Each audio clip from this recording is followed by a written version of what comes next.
Good morning. Look how dark it is. Oh, it's dull. It's dark. You scared? No. What's that? It's nearly Halloween. Don't know what that's got to do with anything. Like witches and ghouls and goblins. Yeah. Just because it's raining, isn't it? Which actually is interesting. Darkness, Halloween, which actually really ties into the topic that we're going to talk about today. And this, I honestly, I swear that this was not scripted. We have literally just connected the dots. Boom. Because today's topic is... Facing your fears. Facing your fears. Whoa. What's that? What's that? There's wasp there now. Ah! So, yeah. Cool. Yeah. Listen, we've all got fears. Every one of us has a fear. And in order for you to grow, you need to face it. You need to challenge it. This is true. Some people don't know what their fears are, though. It could be like a subconscious thing. Yeah. We've all got them as well. We all have a slight fear that we're probably not fully aware of. And it might not be that it's like you go into a quivering wreck at the thought of this thing, whatever it may be. It might just be a little niggle at the back of your mind where you're not comfortable and you don't know why. Give me an example. I don't know. I can't think of an example, but you know, just like say someone asks you to stand up in front of everyone and do a speech. Yep. It might not be that it terrifies you, because some people it does. Mm-hmm. It might not be that it terrifies you and you know, makes you go weak at the knees and sit in a corner and rock. Yep. But it might just be, oh, I'd rather not. I really don't like doing this. I feel uncomfortable. Yeah. I'll do it anyway. Which ultimately means that they're not going to do it to the best of their ability, because they can't really be asked to do it. They're just going to do it because they've got to. Yeah. They're not necessarily fearful, but there kind of is a little bit of fear there. But if they embraced that fear, recognised that it was a fear, embraced it, they'd do a much better job of it, because they, you know, really kind of put the effort into it and give it their all. For sure. For sure. For sure. And it is like that in every situation when it comes to fears. You know, you've got to stare in the face of fear. Do you know what the dramaticness is for? Is that just because we're talking about fears? Yeah, and it's getting close to Halloween. But no, do you know, you can run all your life and try to avoid situations where you find yourself in that position that you don't like doing. Do you know, the things that makes you uncomfortable, that you're a little bit scared of, whether it's it might be confrontation. You know, we've talked about confrontation before. It might be confrontation that you're scared of. It might be picking the phone up. I know loads of people, I've been there myself, scared of picking the phone up, and it chased me around for a long time. Do you know, when I was younger and I had to make outbound calls, something inside me flipped, didn't like it. And it took me a long time to admit that to myself. Yeah. Because it followed me everywhere, literally followed me everywhere. And I had to challenge it. I know plenty of people. I was on a phone call with a great friend of mine who was an absolute machine in sales. Just really at the minute in a dark place with a phone. So there's a fear. Everybody's got fears or something. You might be scared of leaving the house. You become conditioned to, it's safe in here. Yeah, but it might not be that extreme. It might not be that extreme. You know, do you know what I mean? You might find you're making excuses not to leave the house, but don't actually realise that you've become fearful of leaving the house.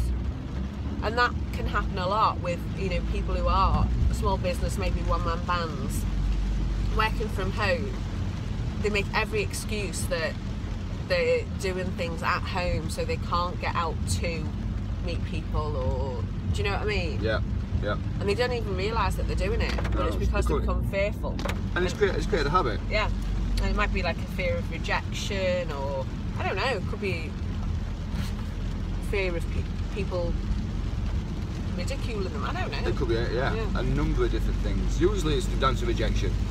A lot of the time, the fear that's driving you is the fear of rejection. You don't want to pick that phone up because you fear that you're going to get rejected. You don't want to leave the house and meet new people to try and sell your products or services because you fear that they may reject you. Yeah. But fear is also, it creeps into a lot of places. You know, you could be fearful of not having money. You could be fearful of not getting to live in the housing estate that you'd like to live in. You could be fearful of not sending your kids or children to that college or university. Fear is a really broad subject. And what you need to do is you need to identify the things that, for you as a business owner, or just even if you're not in business, you know, you might be just a part of a workforce for a larger company as well. But there's going to be aspects that you find yourself doing all the time. You avoid it, or you do anything that you can to not do that. And there's a fear in there. There's a fear somewhere inside there. What's stopping you from doing it? You need to start challenging that fear. You know, really start to go head to head with it and break through them barriers. What's holding you back? And people will think, oh yeah, it's easier said than done. But it is really easy to do. Just like take a little step at a time. Ah! Stop. Sorry. Not only did you just deafen me, but you made me jump as well. You're a bad person. Continue, sorry. I can't remember what I was saying now. Okay. Yeah, completely forgotten what I was saying. Thanks for that, John. You want to rewind? No, it's fine. Rewind. When John goes, ah! So he goes, hello. Yeah, okay.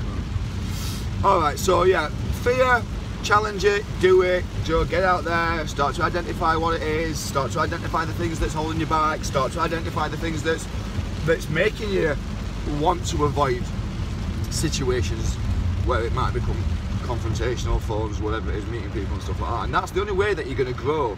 You've got to start challenging these fears. And an easy way of doing that is by adopting my Dr. Pepper mentality. Dr. Pepper. What, go and kiss random blokes on a porch? No, what's the worst that can happen? So if it is a fear of rejection of the phone, you've established that. It's a fear that you're going to make a phone call and someone's going to reject you. What's the worst that can happen? You make another phone call. Yeah. You make another phone call. You make another phone call. What doesn't kill you makes you stronger. I'm full of them this morning. Okay, come on, keep on rolling. Oh yeah. No, but you know what? I mean, that's a great phrase, isn't it? What's the worst that can happen? It actually is a fantastic phrase. Imagine how much more productive, how much better you could be if you were constantly just telling yourself, what's the worst that can happen? I'm going to pick this phone up and I'm going to phone somebody, what's the worst that can happen? I'm going to go out and I'm going to meet 50 new people today, what's the worst that can happen? I'm going to go and try and sell my product to 100 people today, what's the worst that can happen? I'm scared of the dark, I'm going to go in there and I'm going to stand there in the dark, what's the worst that can happen? There's a clown in my basement. Right, we get it, babe. There's a clown in my basement. What's the worst going to happen? Let me tell you some jokes, got some water on you. What's the worst that's going to happen? That's a great phrase. Thank you for that, Sarah. That's welcome. Wonderful. You can stop going on about it now. Okay. Challenge your fears. Final thought? Final thought, embrace it. Well, try and establish what your fears are. Be honest with yourself. Just sit and have a little chat with yourself and work out what it is you're fearful of. Why you're fearful of it. Is it a rational fear? Probably not. And what's the worst that can happen? Go for it. I like it. And I'm going to steal that phrase one last time. What's the worst that can happen? Because if you start looking at your fears, do you know fear can be a friend. It can really help to drive you in places that you need to be going. But equally, fear can also be your enemy. And it's about using that fear to motivate you and drive you rather than keep you scared and tied down in one particular space. So what's the worst that can happen? Tell yourself that every single day. Have a good day, guys. And just before you go, hang on, I want to show you something. I'm stuck. I don't know if you can see. Show them the weather. Look at that. That's beautiful English weather. If you're in England, you're already experiencing this. Look at it. It's terrible. Shocking. Wow, you just shoved that in my nose.